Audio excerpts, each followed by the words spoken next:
Really good morning routines can set the tone for the whole day. In fact, we're talking today about an easy system that can set a truly engaged and exciting tone for the whole homeschool year. The wonderful Pam Barnhill is here to tell us all about morning baskets. Welcome to Homeschooling Saints, the podcast that helps you create the homeschool you love for the people you love. Our host is Lisa Mladinich, a Catholic life coach, TV host, best-selling author, and an instructor at Homeschool Connections. Before we get started, remember to subscribe to this podcast so you never miss an episode. And if you're watching on YouTube, click the bell to join our channel. Hello and welcome. I'm Lisa Mladinich, your host, and today I'm talking with Pam Barnhill about morning baskets. Pam Barnhill believes that you don't have to sacrifice relationships to homeschool strong. An award-winning educator, former journalist, and now homeschooling mom, she has a knack for breaking down big tasks into small, manageable steps and getting to the heart of the stories her listeners want to hear. She's the host of the popular podcast Your Morning Basket and the author of two homeschooling books, Better Together, Strengthen Your Family, Simplify Your Homeschool, and Savor the Subjects That Matter Most, and Plan Your Year, Homeschool Planning for Purpose and Peace. Boy, do we need that. Pam lives in the Deep South with her husband of 27 years, 3 mostly awesome kids, and the dog dynamic duo. I love the sound of that. You can find Pam and all sorts of cool resources at pambarnhill.com. That's in the show notes, along with a couple of other links, but it's PamBarnhill.com, just the way it sounds. Pam, thanks so much for making time in your busy day. We're so happy to have you with us today. Well, thanks, Lisa, so much for having me. It's great to be here. Oh, thank you. So start us off, because I know lots of homeschoolers know you, but not everybody does. And we have a lot of brand new homeschoolers listening these days for all sorts of reasons. So would you step us into a little bit about how you got into homeschooling?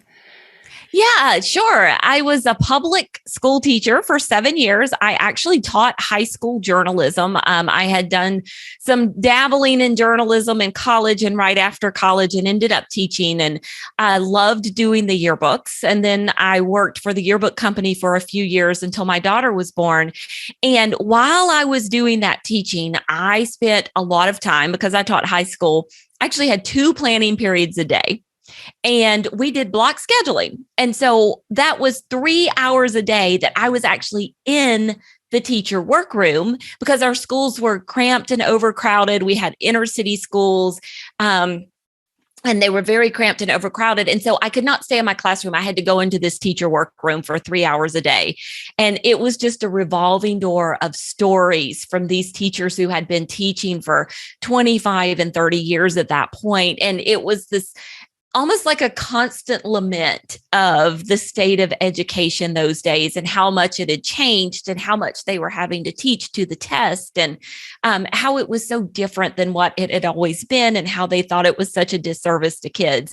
So I sat there for 7 years listening to that. And, by the time I had kids, I was like, I don't think I want my children to participate. And so that was really where the spark for homeschooling was born for us. It was that we did not want our kids to have to participate in the system that was only teaching to the test and not allowing teachers to really, pour into students with materials that the teachers loved and materials the students could love, but instead they were focusing on all this test. And so that's where it was born for us. And, from there, it just kind of grew and grew. And, at that point, we weren't Catholic at all. It wasn't until after we started homeschooling that we ended up converting. And, it wasn't for religious purposes or anything like that. It was just, we wanted to give our children more joy in education. And so that was where it started for us. And then, grew from there into lots of different reasons. And now we're very glad that they're home. Yeah, it's fascinating. The whole journey is fascinating.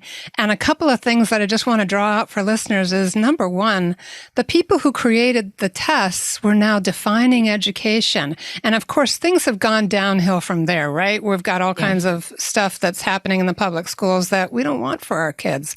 And a lot of people are asking themselves the questions now that they've been home with their kids and seen classes happening on Zoom. What do we want education to look like for our own children? And so we really do get to now take out all those walls between the beloved teacher with a passion and the child, the person learning to have that spark of love for learning. And you integrate that in such creative ways in your homeschool, Pam. Yeah, we really try. And, it's interesting because what I have discovered, the more I homeschool, the more I realize I'm kind of my biggest student. Exactly. Sometimes I think I'm my best student. I'm certainly like the student who loves learning most of all, and I think my kids will grow into this appreciation one day as they get older. I certainly hope they do, but I am having such a good time learning right alongside my kids. And it's, there's sanctification there. There's so much going on, but just, I'm so happy to be learning every day right alongside my kids. So how neat that you're one of those people who's lit up and in love with learning, so that whenever it catches hold of them in whatever unique ways that happens, they'll have had that example and that experience to kind of absorb. So tell us about what a morning basket is. Well, a morning basket, very simply put, is a time in your day when the entire family can come together and learn together. And this idea, this practice, way predates me. It's actually been around in the homeschool community for a number of years. One of my mentors is Cindy Rollins, and she did a morning basket with her children, 27 years before I ever started doing one. And she actually called it morning time. And that was kind of the first place that I heard about it, the first name I heard it called. Jennifer McIntosh, she blogs at Wildflowers and Marbles. She was the first person I ever really heard call it a morning basket. That was something that she did with her kids. And then Kendra Fletcher is another homeschooling mom out on the West Coast who's been homeschooling. Oh, goodness. Kendra, don't get mad at me, but I think it's like 25, 26 years now. And one of the very first books I ever read on the practice was her book on circle time. She called it Circle Time. So it has lots of different names. Different families have called it different things through the years. And the most interesting thing to me about it is I'll start talking to somebody about this family learning time, bringing your entire family together to learn together. And some mom will say to me, oh my goodness, I've been doing this for 6 or 7 years and I didn't even know it had a name. So, I think as homeschool teachers, we seek this kind of efficiency of the one-room schoolhouse and make for ourselves this little particular time of day to be more efficient. And we realize, hey, this is actually a really useful time. Not only can we be efficient, but we can also use this time to really start building those family relationships, spend a little time in wonder together, do a little bit of worship together. So it's just a great time to come together for all those things. I love that you're coming before the Lord together. And as you said, wonder, that discovery sense of learning together. What other needs does it fill for the family, that coming together and learning? Well, another thing that kind of developed for me, and this was why I sought out this practice. It was actually an answer to a problem I was having, was that, before I started homeschooling, I was one of those crazy people that had the whole spreadsheet and had all 12 years, of the education laid out, and which, quickly went in the garbage about halfway through kindergarten for my oldest, right? But I had it all planned out, and I was going to do all the things. I was going to sing the hymns, and we were going to read the poems, and we were going to memorize beautiful things and spend time learning all of the, the stories of Shakespeare and all of these things we were going to do. And then when I actually got down to the brass tacks of homeschooling and started having to do like a couple of different phonics lessons and math for 2 different students, and then, now we've got to practice handwriting. The things that I wanted to do, these little bitty things, were kind of getting lost in the big rocks of the skill subjects of the day. And so if you take those little bitty things that you want to do and put them together in that basket, and I do have a literal basket, but if you take them together and put them in a basket and label them with a name, no matter what you call it, it gives them as much weight as those other things that you're doing. So then they're just as big and beefy as the phonics or the math are, and you actually make a time to do them in your day. Wow. So you can then, while you're checking the boxes for the cornerstones of a well-rounded education that your kids need to succeed out there in the world, the morning basket provides a space for you to honor some particular family values, things that maybe are a little outside of the box or particular to your own family. Yeah, very much so. And, our tagline for the podcast and for the website is truth, goodness, and beauty for your homeschool day. And so that's what we like to focus on a lot of the times in a morning basket. Now, I do like to tell people, our morning basket is not all pinkies up all the time. Like Mad Libs was such a huge part of our morning basket for years and years, because I had that little 8-year-old, 9-year-old, 10-year-old boy who was getting a little too cool for school and didn't want to do the morning basket thing quite as much anymore. And so the way I roped him back in was like, okay, we're going to do dog Mad Libs. And, then he was like, oh, I'm here for this. And so it's not all pinkies up, but we do really try to focus on truth, goodness, and beauty as much as we can. Yeah, I mean, when you have guiding principles like that, just as simple as that, we want something that's about truth, something that brings up goodness, something about beauty. And the thing is, what are some of the things that are good? Humor, imaginative playfulness. I mean, you can see how Mad Libs, as much as that might seem like to someone at first glance to be tacked on or a little bit of a, kind of a lure to draw in that 8, 9, 10-year-old boy, you still can kind of sneak in a value for something that goes beyond pinkies up, as you said. Yeah. And we do. I mean, we do that imaginative play together and just laugh together so much. I think that's one of my favorite things about our morning time is that we do spend a lot of that time in conversation and a lot of that time just enjoying being together as a family. And now you're talking about a time where I have, my oldest is 16. I've got one who's 16, one who's 14, and one who's 12 right now. And so it's, they're older, and we still enjoy it just as much as we did when they were, 7, 5, and 3. Wow. So I would like to hear, what are some basics for kind of evaluating what will go into your morning basket? And then would you also, since this is such an intriguing point that you just brought up, give us an insight into how that morning basket evolves as the family grows and changes developmentally? Yeah, sure. Well, to evaluate what goes into your morning basket, honestly, I think you put things in there that you enjoy and that your children enjoy. And so one of the things that I like to tell people, if you're starting this habit fresh, and I always talk about the 11-year-old boy, you're starting, you hear this podcast and you think, oh, this is something I want to do. This is great. I'm going to do this with my kids. And then you turn around and there sits the 11-year-old boy who really just wants to get his math done and, get finished with everything so he can go outside and ride his bike or whatever the case may be.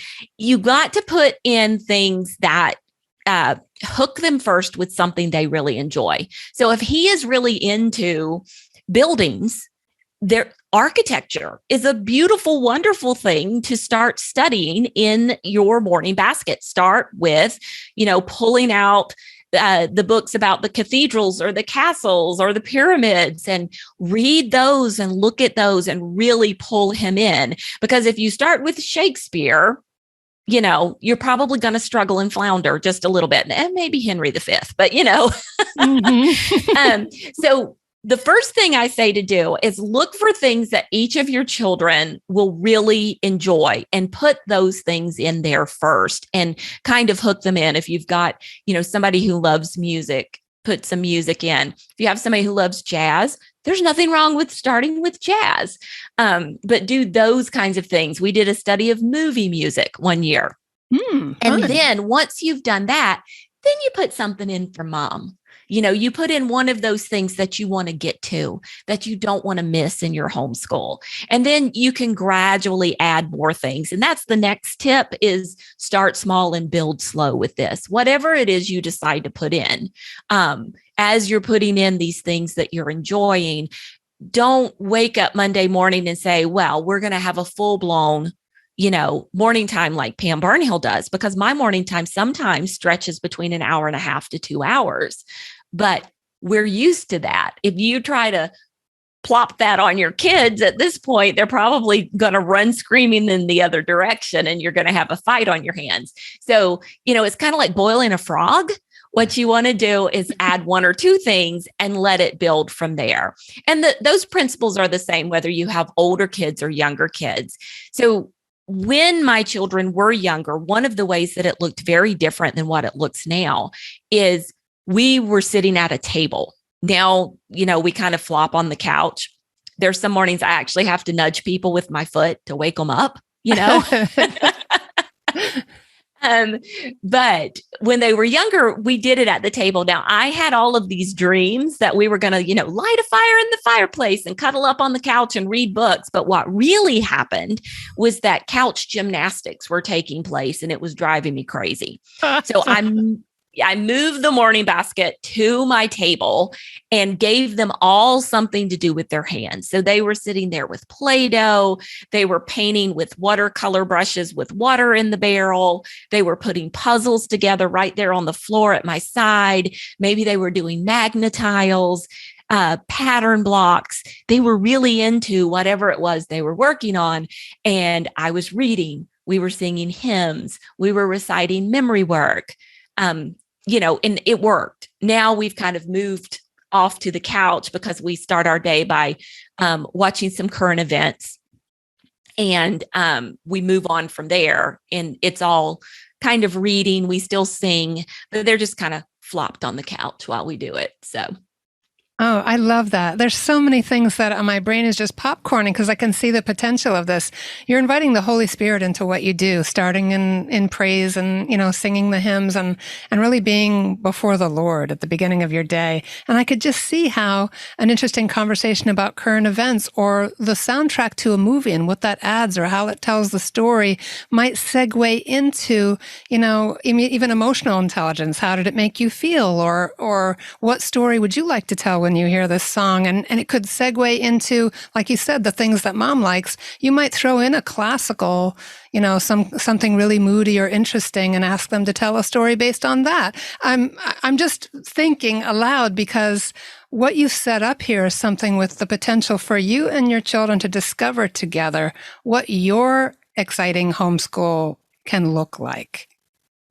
Yeah. And we really do. We have such great conversations, and we find little things that we enjoy. One of the things that we're enjoying right now is, I'm going to get the gentleman's name wrong.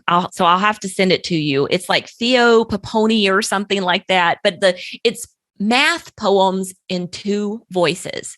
And so it's this little thin book of poems all about math. Today's was about operations, multiplying, subtracting, dividing, things like that. But you read them as a duet, and there's some lines that you read where, one person reads one line and one reads the other. There's sometimes you're reading the same words together. And then there are some times that you're talking over each other and creating kind of this tension or opposition. And the poems have been about fractals and operations and zero and things like that. And we take turns reading these poems, and we've just had so much fun with them. And it brings some of that beauty of mathematics into our day. Whereas, most of the time when we look at math, it's like computation and, the thing we have to get done with so we can go play and stuff like that. But it kind of adds an extra dimension to our study of mathematics. Yeah, and I feel like sometimes people just adopt a bad attitude towards math, but if we can get playful with it or even theoretical or have fun with some kind of outside the box math, it gives the children permission to feel differently about it. Yeah, I think so. And that's one of the great things. People say, well, how do you do math in morning time? And it's like, well, we don't really do math the normal way in morning time. I'm not trying to take all of my children and teach them math together because, I have two who are in algebra, and then I have one who's still finishing up elementary school math. And so that's not possible. It is possible for us to play some games or stuff, but exploring the beauty, exploring the other side, that's what we do there. So, yeah. Fantastic. Could you describe some of the different kinds of baskets that you've created over the years? Well, I won't say that I don't typically create themed baskets. I can tell you what we've got going on in ours right now, because we are recording this in December. And so right now we are listening to a version of A Christmas Carol as we're leading up to Christmas, because if we don't do it now, we won't get it done before the Christmas season. And then we also, we're doing, I don't know if you've heard of the app Hallow. Yes, sure. Yeah, we're doing their Advent, their Pray 25 Advent. So that's how we start our day. We love Hallow. Okay. Typically we do their daily saint, but right now during Advent, we're doing the Advent prayers. And then recently at Mass, they gave us this little book of, it's called The Mass in a Minute, I think is the name of it. And it was the author did radio shows where he explained different pieces of the Mass in 1 minute chunks. And so each little section that you read takes about a minute to read. And we just got that one. So I'm like, this is perfect. It talks about all of the different parts and pieces of the Mass, all of the things you see, all of the things you hear. And it's, it's a great reminder because it's been a while since somebody went through, First Communion preparation. And so it's like, oh, we're going to do this. So we do that each day. We are reading The Lion, the Witch, and the Wardrobe right now. So we're reading that particular book. The math poems in 2 voices, and then our general memory work that we do. We use a program called Linguistic Development through Poetry Memorization. And then my own particular membership, the Your Morning Basket membership, we send out texts every day. So you can sign up for different kinds of texts. And then I get a text on my phone that has an activity that we can do along with a link to be able to do that activity. So I just click that open, and one day it may be a picture study. One day it may be something for us to listen to. It's all Advent and Christmas stuff right now. One day it may be an art project. We don't typically do those quite as much anymore as we used to. But I take the ones that I want to do and I leave the ones that I don't. So that's kind of what our Advent basket is looking like. And then outside of that, take out Christmas Carol and replace it with a history reading. And you pretty much have what we've been doing. Yeah. And of course, everyone, by the time this airs, will be thinking about other things, Lent and then looking forward to Easter. Because I'll just, be transparent. We record a couple of months in advance. So, but this is a great way for you to look at the structure of what Pam is doing. She plans a little bit ahead, and she's able to kind of move with the liturgical year with her kids too, along with the stuff that's just really interesting and fun or supplementary in some way. Yeah. Yeah. And yes, so when Lent rolls around, take the text out, the daily Advent text, and it'll be a daily Lent text, and we'll have some other reading or something that we're doing for Lent. So yeah, the morning basket is a wonderful place to follow along with that liturgical year. And it's a great place to tuck in Mass readings, especially if you want to prepare for Sunday and get everybody prepared for Sunday. Like, I don't know why, but Thursday, it's a good day because sometimes Friday gets dropped off, but typically Thursday gets done with no field trips or anything like that. on Thursday. So we could do it, but it's close enough that you still remember what you read on Sunday. So very good. And I would think, too, it gives them a little chance to marinate on it. Yeah, that too. Yeah. All right. Fantastic. So we can find you at pambarnhill.com. Where else can we find you, Pam? I'm on Instagram. You can find me there, Your Morning Basket. YouTube, we have 2 podcasts, the Your Morning Basket podcast and the 10 Minutes to a Better Homeschool podcast. You can find those in your favorite podcast app or on YouTube. And then we're on Facebook as well at Your Morning Basket. Oh, fantastic. So any final thoughts to leave us with? Some of us are brand new homeschoolers. Some of us have been doing it a long time, but always eager for a fresh idea, a word of encouragement. What would you like to leave our listeners with? Just know, one of the wonderful things about a morning basket is it allows you to take on the posture of a co-learner with your student. So you're modeling one of the most important things they're going to learn in your homeschool, and that is how to be a lifelong learner. But it also takes some of the pressure off of you. You don't have to have all the answers. You can learn right alongside them and show what it looks like to, oh, this is interesting. I wonder why this is this way. Let's go find out. Let's find a great book. Let's, have a discussion. Let's dig in a little deeper to figure out what's going on here. And so, come alongside them, be a co-learner, model what it looks like, and enjoy your days, take some of the pressure off. Yeah. Thank you so much. Everybody find Pam again at pambarnhill.com, and we'll have her social media links in the show notes as well. I can't thank you enough for making time in such a busy life, Pam. So good to be with you today. Thank you so much for having me. Oh, it's my joy. Everybody, thank you for tuning in, and don't go away. Stay tuned for our short feature coming right up.